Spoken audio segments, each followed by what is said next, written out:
Hello everyone. So I'm doing another video here, this time against TLO. This is one of my own replays. I'm just going to walk through what I do, like look over there at the water. That's just to calm myself down before an important match against a great player like TLO. So we got the chrono boost, we got the pylon, that's all good. I'll just skip ahead. There's not much to say. Okay. So this is Parasite. It's probably my most favorite map, PvZ. I could beat a lot of great players on this map. It's not in the current pool, it was in the last one. But it was definitely very good for cannon rushing, and I really want it back. Some maps are very good for PvP and PvT cannon rushing, so Lost and Found is up there, New Repugnancy in the current map pool is up there. I do have a hatch first from TLO. Apparently I misplaced that pylon, so I have to cancel it. We'll have to chalk that up to nerves. Do manage to get the block. TLO pulls one drone because he knows if he doesn't, then I get to keep my 50 minerals. This way, obviously, that one drone doesn't prevent the cannon rush, but it makes me lose 50 minerals, which is fine. Why not?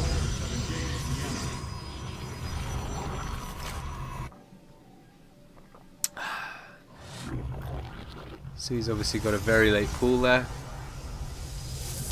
He's trying to block with this probe.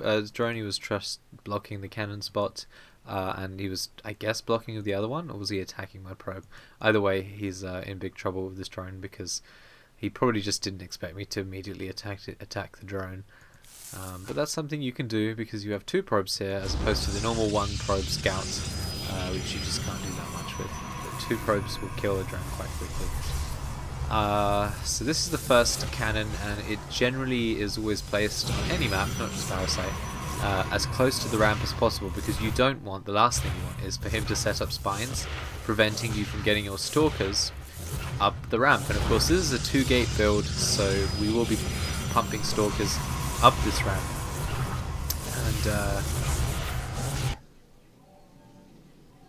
And it needs to not be stopped. So the cyber going down as soon as the gateway's finished. This is the Parasite build. I hope you guys appreciate that this is a different build from most other 2-gate builds, in that you go 3 cannons before second gate ring. On this map, it's very interesting.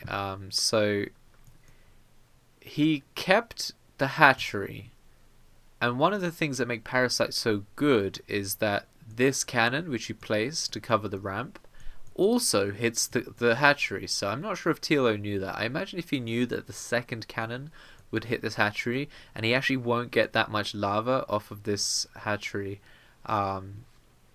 maybe he wouldn't have done this. In any case, leaving the hatchery to finish is a mistake.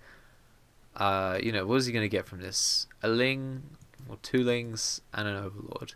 If he could get 3 more lava or something, or 5 more lava, it's still not going to make much of a difference. He needs his units on this side, next to his hatchery. There's just no point of going on the offensive when I'm in his base already doing damage. Harassing him with the probes. Like I say, 2 probes can cause a lot of havoc, just because of the speed at which they can kill another worker.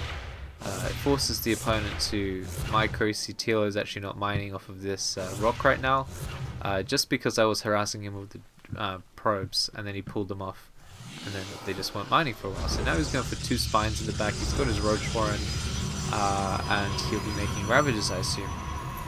I don't remember. But on Parasite, you get to steal their, or deny their gas. You don't even need to take it. Don't need to spend minerals on this. Here comes the Stalker. 2 shield batteries on the high ground because the ravages aren't going to come too quickly.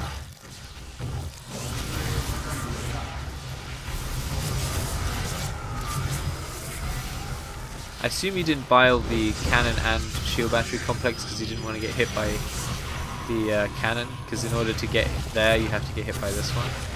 2 spines now going forward. It's quite a nice maneuver, isn't it? He's biling me at the same time as dropping these 2 spines.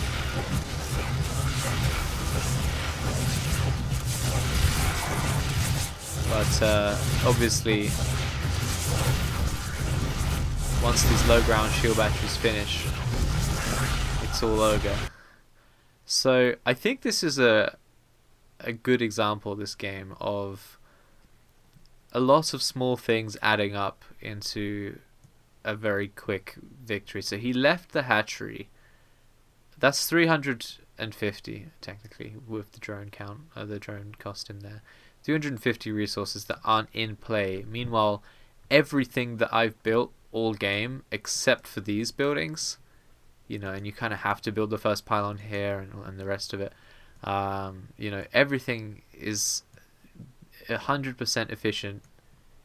The base defense units, so obviously shield batteries, if you can just shield battery and regenerate shields with it, then the efficiency of that is insane. It's 100 minerals for 300 shields, right? So that's 2 stalkers worth of health for 100 minerals. So if you get to use the shield batteries, it's extremely efficient. And because TLO was down 350 minerals here, he just wasn't able to take the fights that he needed on this side. So that could have been 3 more spine crawlers, right, for when he pushed forward. And then I would have been in a lot of trouble, because his push actually did quite well.